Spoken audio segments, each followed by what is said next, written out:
Bonjour amis internautes, merci partout où vous êtes News 24.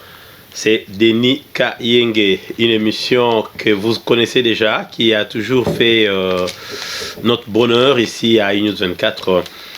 L'émission La Parole et nous. Nous recevons un homme de Dieu. L'homme de Dieu ne doit pas être pasteur. Mais aujourd'hui, nous avons reçu le pasteur Willy Tomba, qui est l'habitué d'ailleurs. Et puis, vous serez habitués de voir des frères, sœurs de l'église passer pour qu'on partage les sujets d'actualité. Bonjour, pasteur Willy Tomba. Bonjour, frère Denis. Ça fait longtemps. Ça fait vraiment longtemps, comme vous le dites bien, longtemps d'abord par rapport à l'émission, longtemps aussi par rapport à ces lockdowns, mais au moins nous pouvons avoir cette petite permission de retrouver notre studio et de faire cette émission. Mais aujourd'hui nous parlerons de la dépravation de mœurs que nous avions d'ailleurs évoqué dans notre émission, dans l'une de nos chroniques sur la dépravation des mœurs au niveau de l'Afrique et surtout au niveau de la République démocratique du Congo. Parce que vous avez entendu que les hommes, les enfants plutôt, de moins de 16 ans se sont exhibés sexuellement. Et puis il y avait un ami qui filmait. S'il faut parler de cette vidéo, peut-être vous ne l'avez pas suivi. Ce sont des enfants, des écoliers, écolières, en train de faire, évidemment, en train de faire l'amour. Et puis il y a ses amis qui filment. Donc il faut tout simplement faire la pornographie. Comment vous avez, quand vous avez appris ça, comment vous avez senti en vous? C'est vraiment quelque chose de regrettable. Vous savez, bon, ça c'est le reflet de notre société. C'est tout ce que je peux dire. C'est pas quelque chose à encourager, mais ça reflète notre communauté, ça reflète notre société. Mais quand vous dites ça, ça reflète notre société, comment palpablement? Qu'est-ce que vous fait dire ça? Ce qui me fait dire ça, parce que je vois, les gens sont en train de condamner, hein, comme s'ils étaient en train d'éduquer les enfants. Maintenant, les enfants ont fait autre chose. Mais regardons nos télévisions, surtout ceux qui font des télévisions en ligne. Vous voyez, par exemple, d'autres journalistes, vraiment, il n'y a rien sur elles. Il y en a qui, on dit que ils font l'éducation sexuelle. La manière dont ils s'exhibent, parce que tout le monde a accès aujourd'hui à l'internet et puis bon, on communique certaines choses.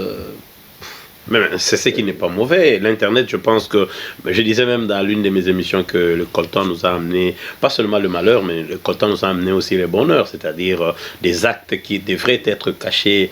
Et aujourd'hui, c'est sur la table. Donc, il y a certaines personnes qui ont été condamnées pour avoir commis certains actes que quelqu'un a dû filmer avec l'Android, n'importe quel téléphone iOS. Et aujourd'hui, quand même, c'est bien de voir ces choses-là parce que ça pouvait se passer, parce qu'on a connu le phénomène Oujana aussi. Vous savez, Oujana s'est passé comme ça, mais Oujana aussi, ça fait partie de cette dépravation de mœurs. Oui, mais les enfants sans sous-vêtements, sans soutien, ouais. Et voilà, ils étaient comme ça, ils disent que nous sommes comme ça, nous aimons être comme cela. Et puis ils disaient que ça facilite aussi ce qu'eux font, ça facilite cette dépravation, évidemment. Oui, c'est justement ce que je suis en train de dire. Les enfants tirent ça d'où? Les enfants tirent ça d'où?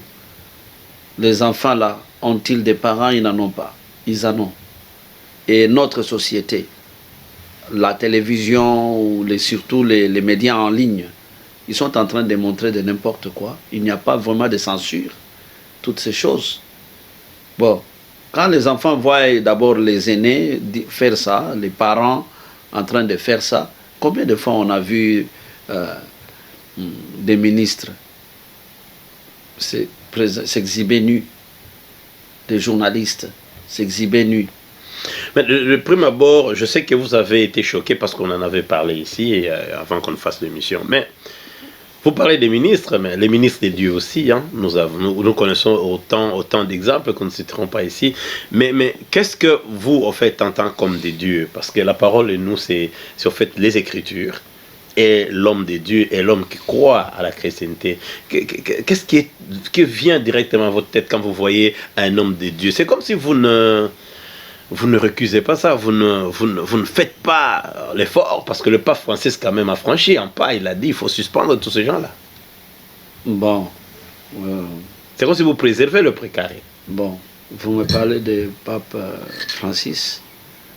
Bon, il est controversé, à moins qu'on me dise que ce sont des fake news que moi j'ai vues, qu'il est en train d'accepter certaines choses que l'Église catholique ne pouvait pas accepter avant. Mais parlant des hommes de Dieu, parlant des hommes de Dieu, c'est ce que je suis en train de dire.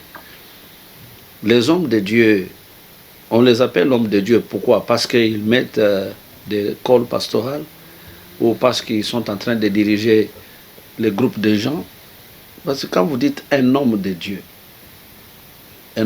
marche dans l'intégrité.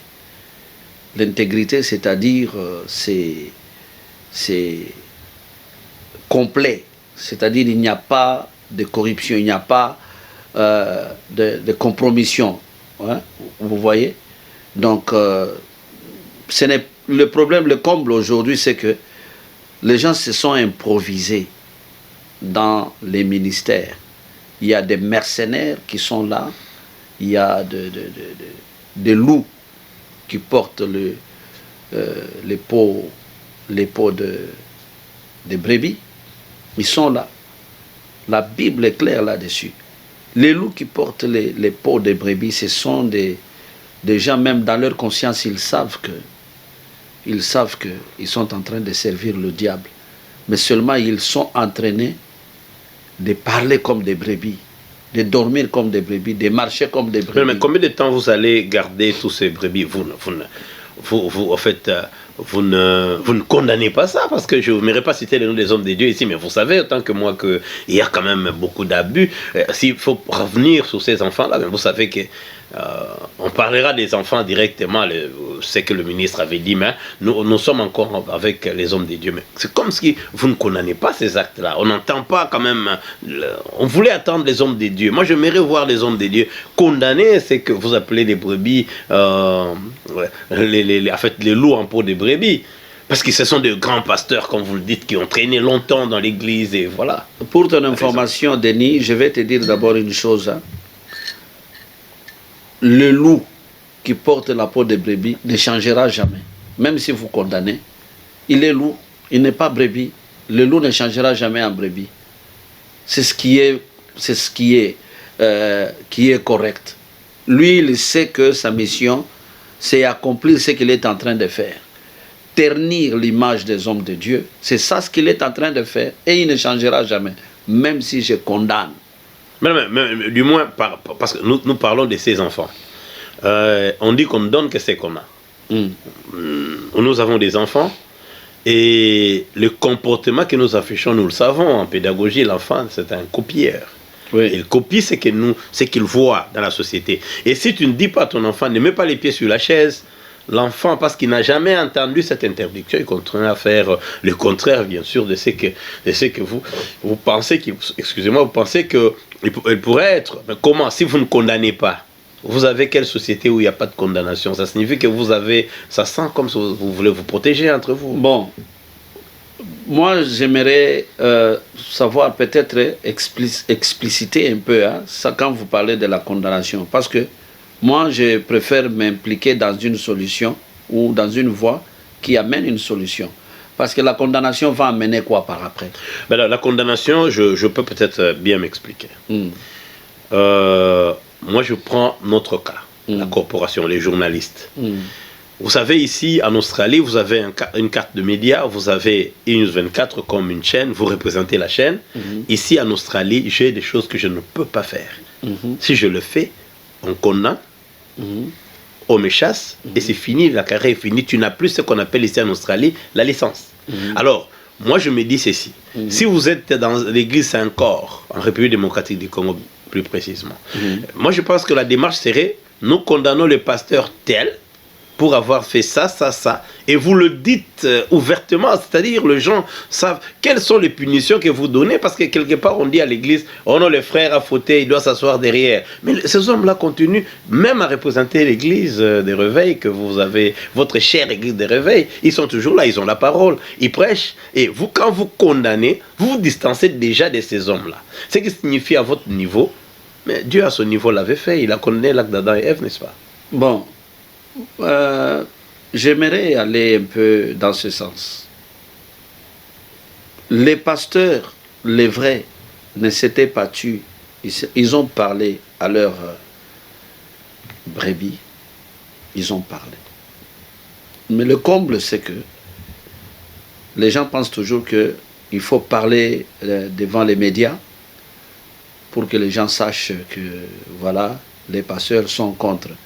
Tout celui qui est appelé par Dieu ne peut pas accepter les choses que nous voyons aujourd'hui les pasteurs faire, parce que normalement, les pasteurs, ce sont des gens, comment on les considère vraiment, hein, ils font le travail noble dans la communauté, dans la société.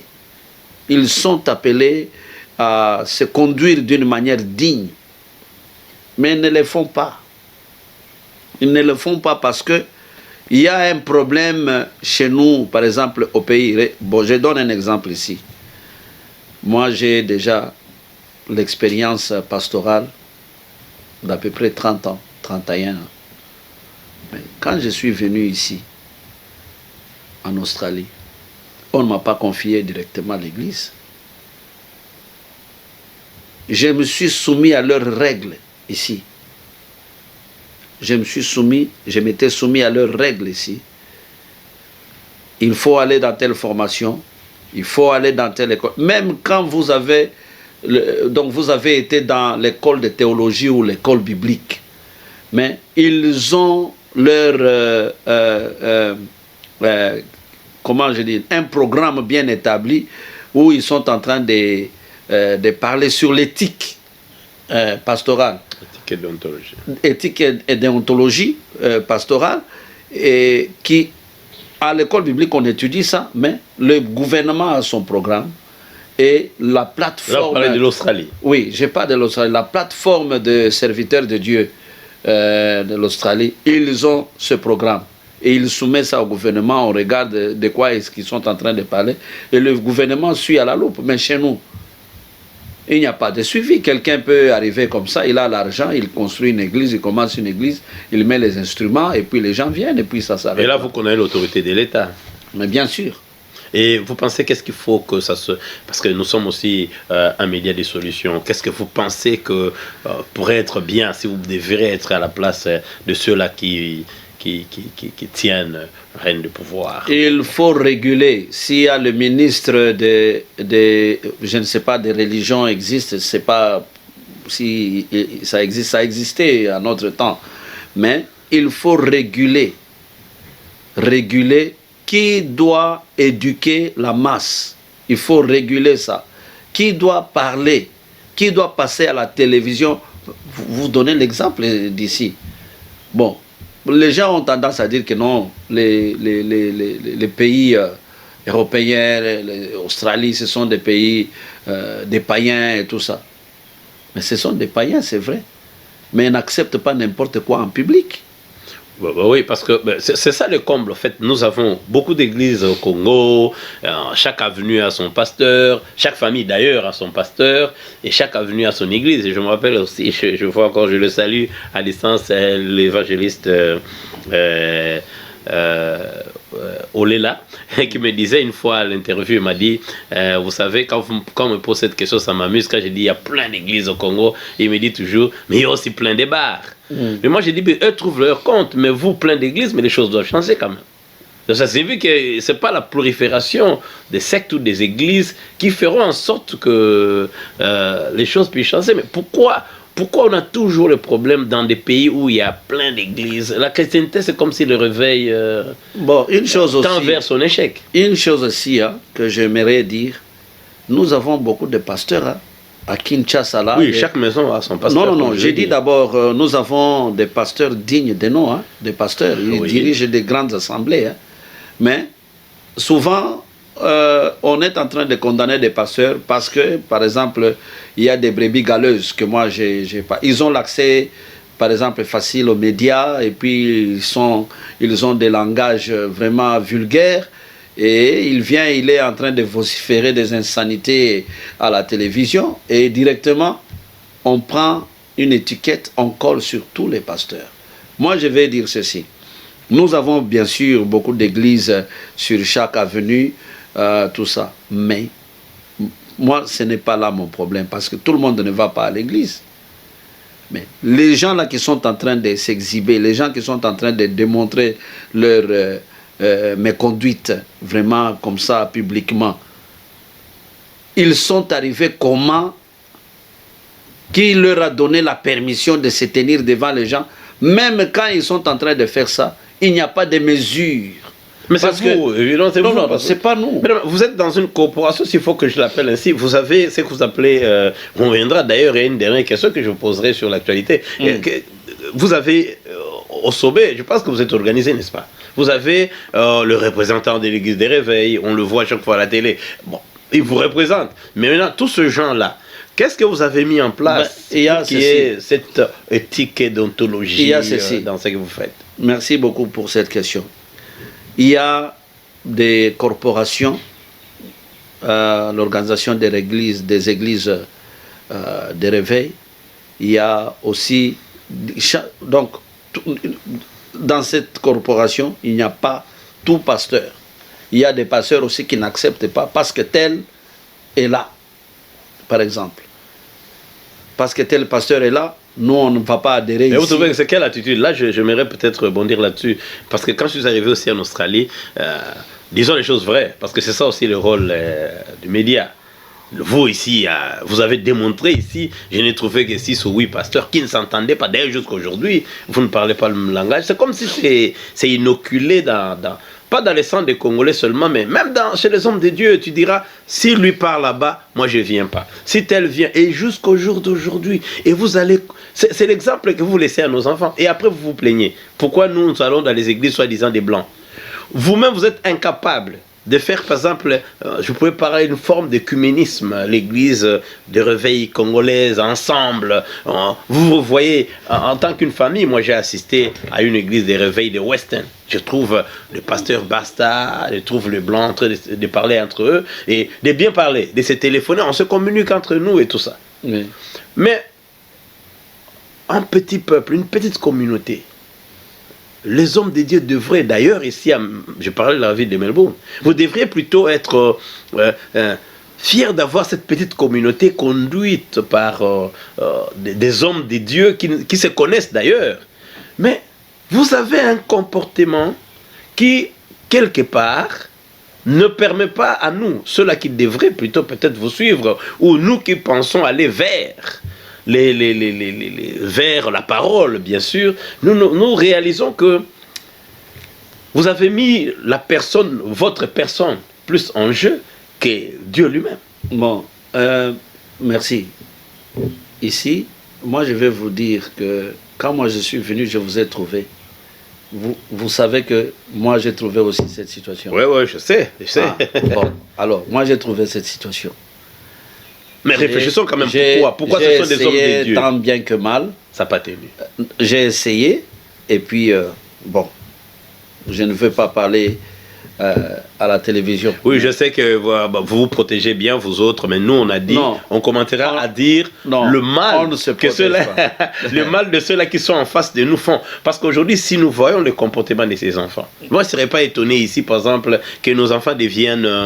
vous savez, ici, nous avons voté le mariage pour tous. La majorité nous a dominés, donc femmes peuvent se marier, hommes peuvent se marier. Je ne serais pas étonné de voir nos enfants le faire parce que au sommet, là, il n'y a pas d'exemple parce que vous êtes tellement divisés que vous ne pouvez pas vous-même... Ici, je vais revenir sur quelque chose, mon frère Denis. Vous avez offert un espace dans E-News 24. Vous avez offert un espace d'éducation. Vous avez invité tous les hommes de Dieu. Vous avez dit, bon, pour mon Dieu, j'offre un espace. Ouais. Vous avez fait ça. Alors, combien de pasteurs viennent? Ah, mais comme je dis, nous sommes clairs. Non, mais avant. Le seul pasteur qui vient ici, c'est le pasteur Willy Tumba. Bon. Il y a même des pasteurs qui sont venus avant Willy Tumba. Le pasteur, par exemple, Richard Babiala. Un jour, il me dira tout simplement, non, un vieux m'a dit, mais il ne faut pas partir là-bas. Il ne faut pas partir là-bas. Lui, là, moi et lui, on ne s'attend pas. Moi, je lui ai dit, c'est un païen en tant que pasteur. Donc, ça, c'est une parenthèse. Oui, je comprends. Bon, vous venez, quand mais les autres ne viennent pas. Quand quelqu'un prend la distance, vous, en tant que journaliste, vous avez offert votre espace. Quand quelqu'un prend la distance, qu'est-ce que vous allez faire? Bon, voilà. Vous ne le ferez rien. Ce que je fais, ça vous choque. Parce que quand ce que je fais, c'est quoi? je décide de cataloguer, de parler, comme vous dites, du mal de pasteur, je recuse en fait ce comportement-là de se tenir devant les hommes, soit disant que vous êtes un enfant de Dieu, vous êtes le berger, mais vous savez, on parlera de tout ça, on va parler, je sais de quoi vous êtes capable de faire, mais on parlera de ça, parce qu'à un moment, moi aussi, je suis choqué, c'est-à-dire, je vois comment nous, les Congolais, ici, une petite communauté, nous souffrons le fait que le leader, en fait, le vrai leader des Congolais de Melbourne devait être un pasteur. Parce que c'est de lui que nous sommes un pays chrétien, tout le monde le dimanche laisse tout et part, mais quand même quelque part, cette déception-là quand même, ça vous va, bon, ça vous touche aussi. Ce que moi je peux dire, hein, ça dépend de la manière dont on est éduqué comme pasteur. Je vais vous illustrer un exemple biblique. Oui. Jésus-Christ est invité dans une maison chez Simon, Simon le pharisien. Oui. Il était invité dans la maison où la dame là avait versé le parfum albâtre sur la tête et essuyé les pieds de Jésus, cette dame prostituée. Bon. Simon avait invité Jésus-Christ dans sa maison. Jésus-Christ est allé. Quand il est arrivé là-bas, d'ailleurs la Bible a souligné que c'était pour se moquer de Jésus. C'était pour se moquer de Jésus. Mais Jésus est allé. Mais dans la maison de Cyrène, une femme prostituée, vous n'allez pas me dire que cette femme prostituée était inconnue, parce que d'ailleurs, quand elle était en train d'essuyer les pieds de Jésus, et ils ont murmuré, s'il est fils de Dieu, il aurait su plutôt quel type de femme est en train de la toucher.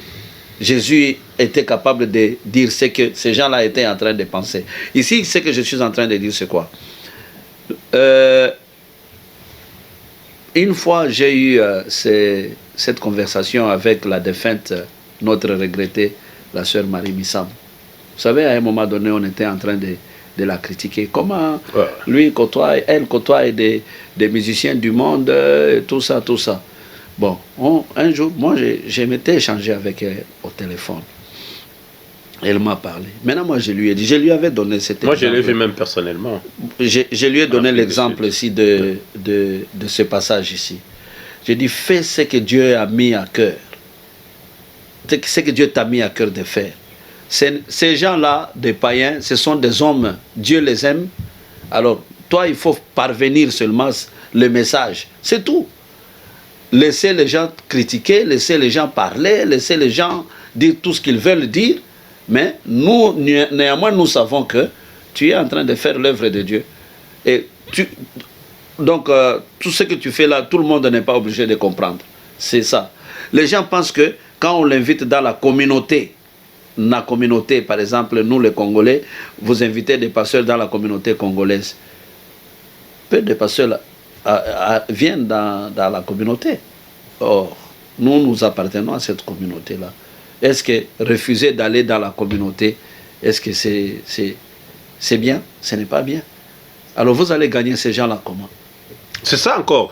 Vous savez, on parlera de ça, c'est un autre sujet. Mais revenons aux enfants. Vous savez, là je suis content parce que quelque part, l'homme de Dieu que vous êtes, vous avez dit que ces enfants reflètent la société dans laquelle nous vivons. Oui. Maintenant, comment remédier à cela? Selon vous, quelles sont les solutions? Parce qu'il ne faut pas oublier le ministre et l'Église catholique, au même moment, ils ont décidé de radier ces enfants dans le système. Ce sont des enfants qui sont... C'est comme si ce sont des enfants que nous avons perdus. Moi, j'étais contre personnellement parce que je me suis dit, est-ce que l'Église catholique, c'est un exemple? Est-ce que lui, le ministre, c'est un exemple? Est-ce que la société dans laquelle nous vivons, c'est un exemple? Et vous, qu'est-ce que vous pensez? Radier ces enfants-là des établissements scolaires là-bas, bon, moi, je n'ai pas trouvé ça comme une bonne solution. Ces enfants sont radiés parce qu'elles ont pris la caméra ou l'Android. Il y en a les autres qui le font sans filmer. Ils existent. Normalement, ça doit interpeller. Donc, mais quand le système d'éducation radie les enfants, vous qui êtes supposés éduquer, maintenant vous les radiez. Au lieu de comprendre que non, c'est-à-dire nous devons changer nos méthodes d'éducation, nous devons changer notre façon de communiquer à ces enfants. Maintenant vous les radiez. Est-ce que c'est ça la solution?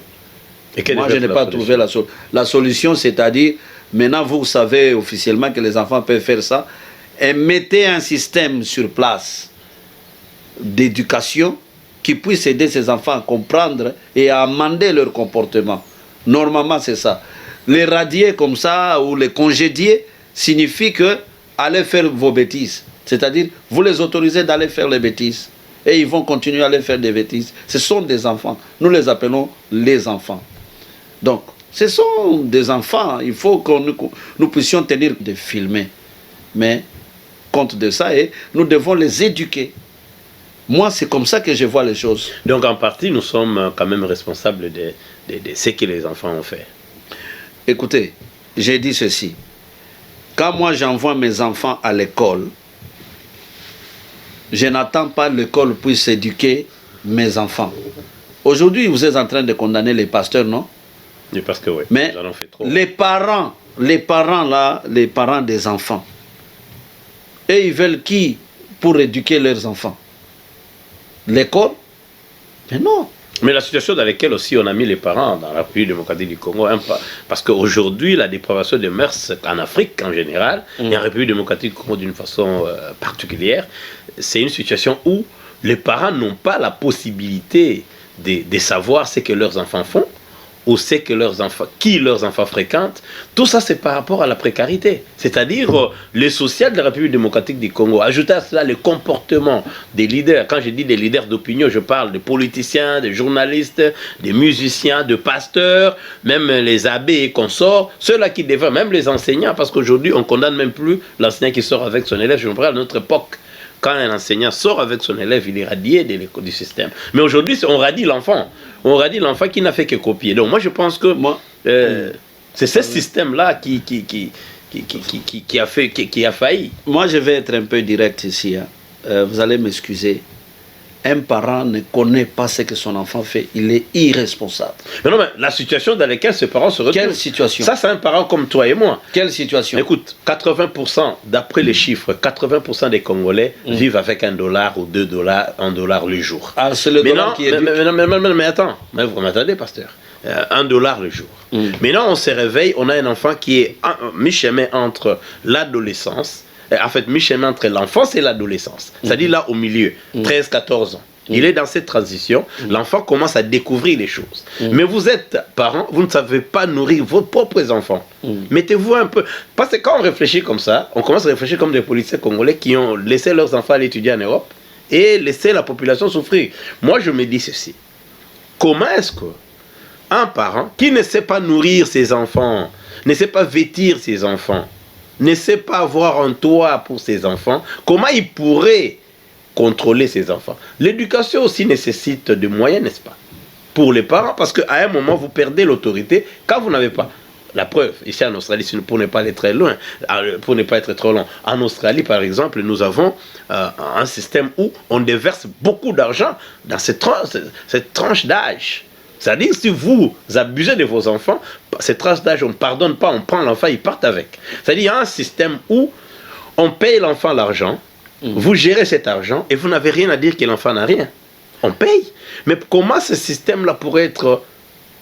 comment l'autorité d'abord des parents pourrait se sentir quand vous ne subvenez pas aux besoins de vos enfants? Vous pensez que c'est facile de dire qu'ils sont responsables? D'abord, moi, j'ai dit toujours qu'ils sont responsables parce que le manque de moyens ne ferme pas la bouche de parler aux enfants. Parce que quand vous parlez aux enfants, l'enfant peut toujours broncher, l'enfant peut toujours aller à côté, mais néanmoins, le parent a eu la responsabilité de parler aux enfants.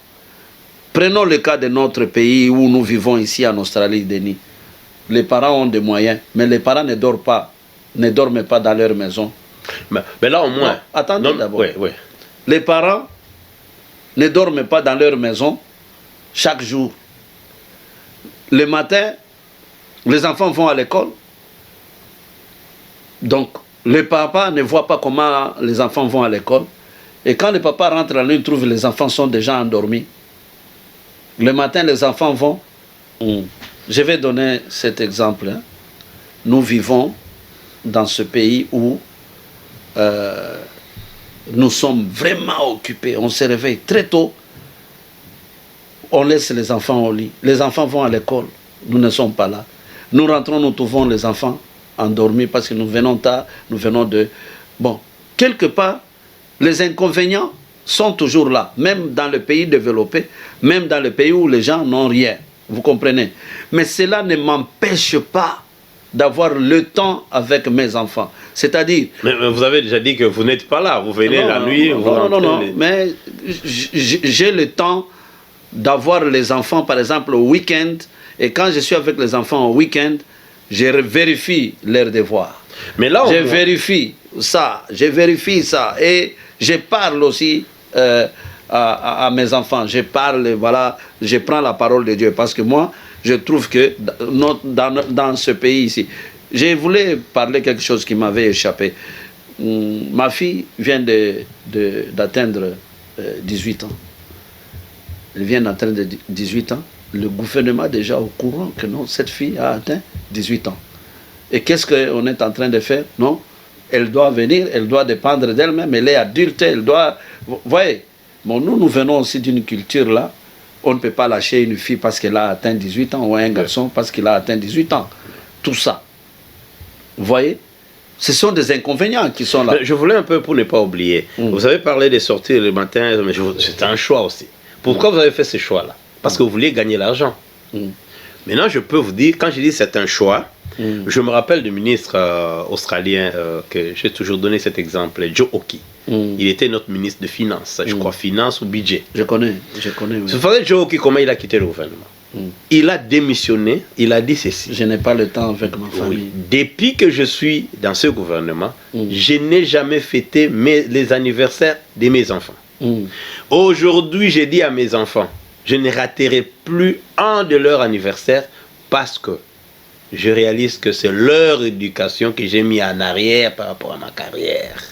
Ce qui signifie en d'autres termes quoi? Quand tu fais le choix de travailler beaucoup ou de travailler dans des heures qui ne te permettent pas de voir quand les enfants dorment et quand ils se réveillent, tu es conséquent. C'est-à-dire, tu sais qu'il y a un système que tu as mis en place. Il y a quelqu'un quand même qui fait dormir ses enfants. Si ce n'est pas votre femme, il y a quand même quelqu'un. Mais là, il y a le moyen. Moi, je parle plus de moyens. Le moyen, nous en avons ici. C'est-à-dire, les enfants restent à comment on appelle daycare.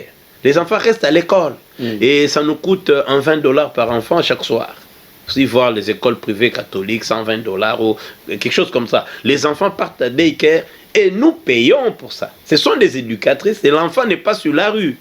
Mais nous constatons d'ailleurs en Europe, et au Congo, c'est presque pareil, parce que j'ai vécu en France et je pars de temps en temps, moi à Londres, je réalise que devant l'école, il y a des vendeurs, ils vendent des trucs. Tu vois l'enfant qui quitte à Londres dans son école avec uniforme, il traverse, il achète tout ce qu'il veut, des bonbons, tout ce qu'il veut, même la cigarette. Mais sans dire qu'ici en Australie, l'enfant n'a pas ça, il n'y a pas d'option. En face des écoles, il n'y a rien. Les parents prennent les enfants directement à la maison. Donc l'uniforme quitte l'école, la maison à l'école, l'école à la maison. Non, il y a moyen. Mais au Congo, il n'y a pas. L'enfant qui quitte l'école, quelqu'un lui dit, allons en ville, je vais t'acheter par exemple le téléphone. L'enfant entre dans la voiture et part parce qu'il s'est dit que même si je rentre à la maison, qu'est-ce qu'il y a? Ça dépend. Mais non, vous pouvez pas éduquer. Ça dépend de l'éducation. Acceptons que c'est quand même le moyen. Quand les moyens ne sont pas là, ça fait un problème. Ici, nous avons le moyen. Moi, dire ça devient une excuse. Mais quand vous parlez de votre fille, que je connais, mais elle conduit. Oui. Elle a une voiture. Oui. Parlons bien. Et elle a 18 ans. Ici, le système est là. Mais elle doit avoir sa licence qui est difficile de l'avoir en France, par exemple. Parce qu'aujourd'hui, l'Europe, il faut dire vrai, commence à dégringoler aussi pour beaucoup d'informations que nous recevons. Ici, nos enfants, 17 à 18 ans, il a sa licence. Déjà, elle conduit, il est sur la route. Maintenant, elle a sa voiture. C'est pas parce que le pasteur est riche, mais c'est parce que le système est riche et puis le pasteur, bien sûr, travaille beaucoup pour avoir l'argent. Donc, il y a possibilité de cerner l'enfant, d'expliquer à l'enfant, écoute, reste à la maison, fais ceci, tu as 18 ans, mais notre culture dit ceci, parce qu'il sait déjà qu'il y a ce qu'on appelle, je pourrais même dire la redevabilité familiale, c'est-à-dire vous rendez quand même compte aux enfants. Bon, je vais illustrer. Il y a la possibilité, vous leur donnez ce qu'ils veulent. Je vais illustrer l'exemple. Vous connaissez mes filles de la maison qui sont maintenant mariées. Oui. Vous les connaissez tous. Sarah. Ouais. Un jour, Sarah vient de l'école. Elle me dit, notre professeur a dit que nous sommes libres, nous pouvons aller nous réjouir, nous pouvons aller, vous êtes libres, il ne faut pas rester seulement à la maison, c'est à l'école. Oui. Alors, elle est venue, pourquoi? Parce que nous avons une relation avec notre fille. Elle a dit quand nous avons, par exemple, si nous manquons de le faire chaque jour au moins, au week-end, nous nous mettons tous ensemble. Hein. Oui. Je leur donne des livres. Je dis, toi, tu prends ce livre-ci, chaque week-end, tu exposes ce chapitre. Toi, tu prends l'autre livre, tu exposes. Même aujourd'hui, quand je parle, quand je vais rentrer à la maison, le fils a une présentation à me faire à la maison. Ouais. J'ai mis cette discipline. Parfois, il n'aimait pas. Alors, maintenant, quand il a dit ça, maintenant, moi, j'ai dit par rapport à la parole de Dieu. D'abord, je lui ai posé la question, qu'est-ce que tu penses? C'est que le professeur t'a dit. Elle a dit, bon, par rapport à ce que vous nous dites, hein, c'est le contraire. Alors, moi, j'ai pris la Bible, j'ai commencé à leur montrer, tout le monde dans la maison, voilà. Maintenant, le jour où on devait proclamer, le jour où on devait, quand elle avait terminé ses secondaires, on a remis les bulletins ou bien le rapport à tous les parents, mais nous étions avec ma femme. Mais à nous, on nous a dit, on veut vous voir au bureau. Vous comprenez? On s'est regardé avec madame, on veut nous voir au bureau, pourquoi? Ok, nous sommes allés. J'ai posé la question à Sarah, il y a un problème. Elle dit, je ne sais pas. Alors, nous sommes arrivés au bureau, on a trouvé le panel des professeurs et les principaux, on les a trouvés tous là-bas. Maintenant, ils nous ont posé la question, vous êtes les parents de Sarah? Dit oui. Alors, nous voulions quand même vous féliciter parce que l'enfant ici, elle a distingué dans toute l'école, elle a distingué dans son comportement, sa manière, donc elle est meilleure. Là, on a respiré parce qu'on se posait des questions, mais qu'est-ce qui se passe? Voilà. Vous comprenez? Des inquiétudes de parents. Alors, chaque professeur a parlé. Nous, à l'époque, on dit aux parents, restez, donc c'est fini, c'est là-bas. Maintenant, quand nous rentrions là, je l'ai tenu, là, je suis fier, nous allons. Maintenant, j'ai posé la question. Les professeurs qui te parlaient des choses, il était aussi là, il dit, les deux là, d'ailleurs, c'est eux qui ont beaucoup parlé, positivement. Alors, donc, ils trouvent que c'est que toi, tu es bon, donc ils savent qu'ils étaient en train de te pousser dans la mauvaise voie. Vous comprenez? Qu'est-ce qui nous a sauvés là-bas? Le temps, le peu de temps que nous mettons ensemble. D'ailleurs, la communauté des Libériens, ils sont venus à la maison. Un membre le comité, 4 membres du comité de la communauté libérienne, ils sont venus à la maison. Un soir, ils m'appellent, nous voulons venir vous voir. Ils arrivent, on les a accueillis. Ils disent, pasteur, nous voulons quand même avoir une idée sur ce. Vous avez des filles, nous avons des filles. Nous avons observé vos filles. Vous savez que moi, je n'ai que des filles. Hein? Ouais. Alors, nous avons observé des filles dans des fêtes, partout, leur habillement, leur façon d'être. Donc, à minuit, ils m'appellent. Non, viens nous prendre. On a commencé à faire des danses ici bizarres et tout ça, viens nous prendre. Quand maintenant, moi, j'arrive là, les gens se plaignent. Ah, mais vous voulez partir? Oui, nous partons. Vous comprenez? Hein? Maintenant, ils m'ont dit, qu'est-ce que j'ai fait, moi, pour que j'ai des enfants comme ça? J'étais étonné qu'on nous observe. Oui. C'est ça, non? Mais il y a quand même l'apport des possibilités, pasteur. Vous ne savez pas que vous ne pouvez pas vous comparer à ces 70% des Congolais qui vivent d'un $1 le jour. Moi, je dis ceci, même avec ou $100, parlez aux enfants.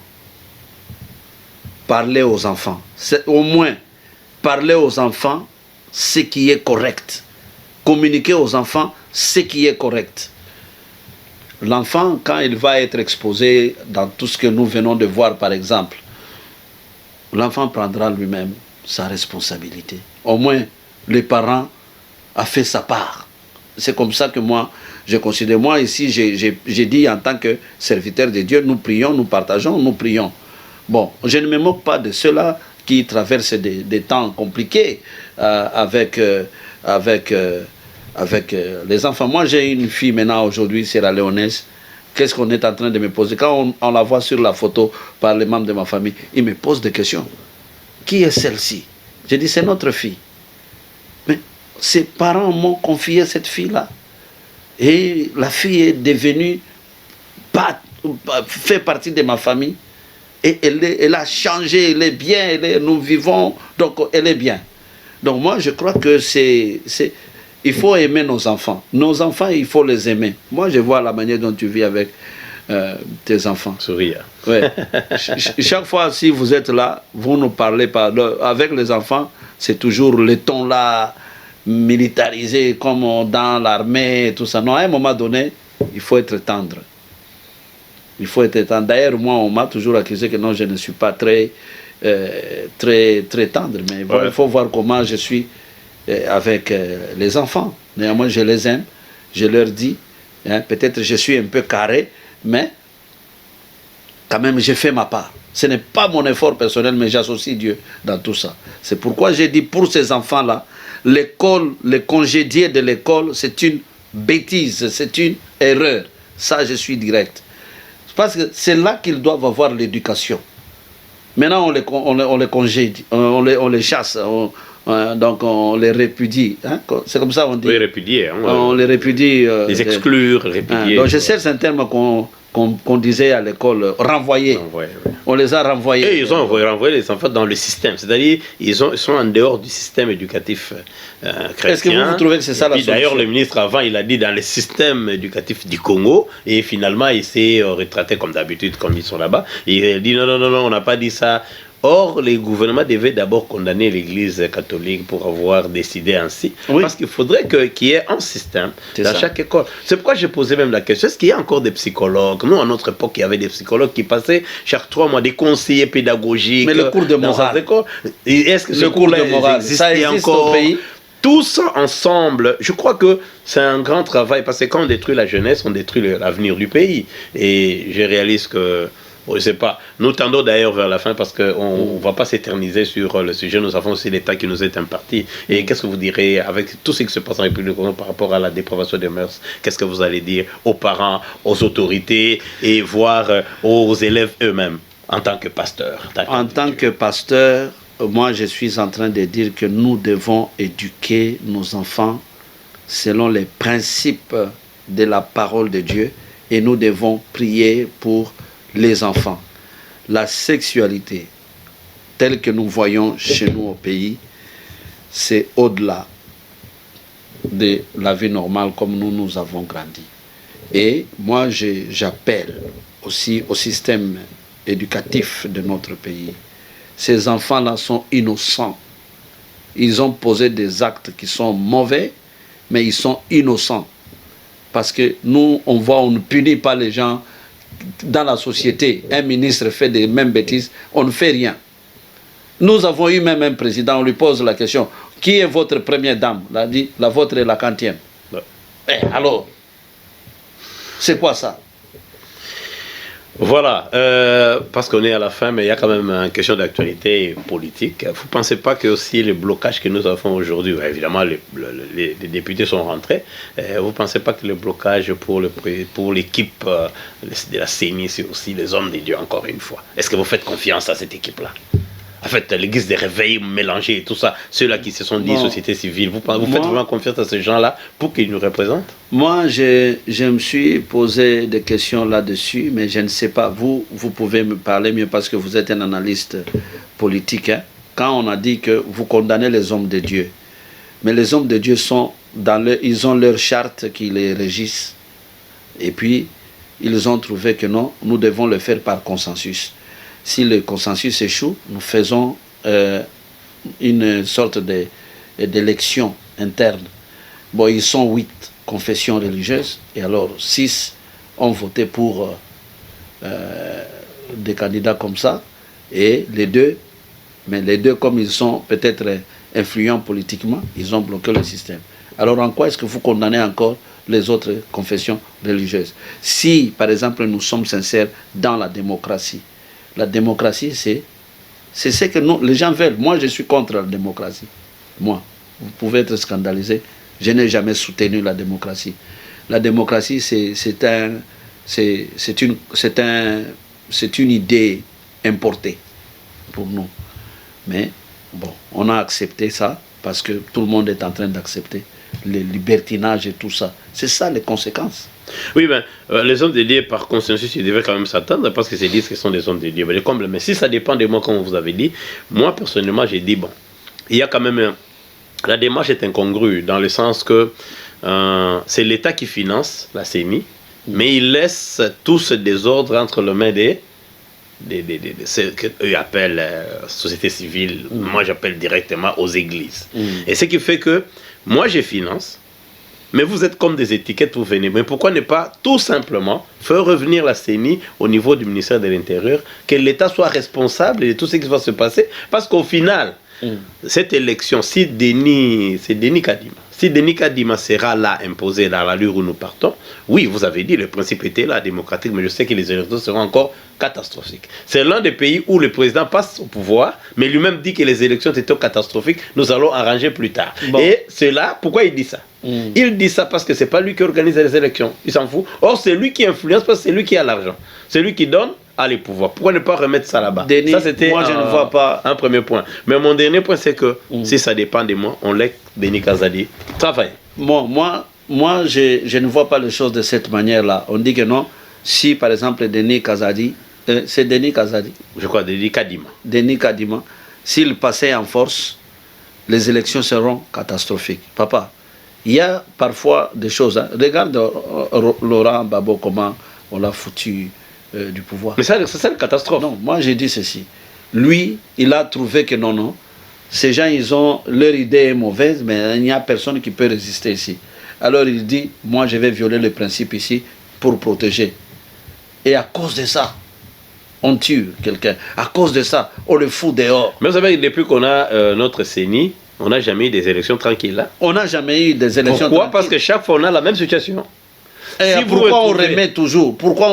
C'est pourquoi je dis que quand un système ne fonctionne pas, vous serez d'accord avec moi, on change. Alors voilà. Alors pour finir, c'est juste une petite blague. Denis Lessi passe dans toutes les chaînes, vous l'avez suivi, dans toutes les chaînes, et les gens disent que ça reflète vous les hommes de Dieu de l'église de l'éveil. Qu'en dites-vous? Bon, Denis Lessi, il passe dans toutes les chaînes. Bon. Et ce qu'il est en train de dire, il ne me reflète en rien. Ça ne concerne même pas l'Église. Il est en train de chercher la visibilité pour le moment.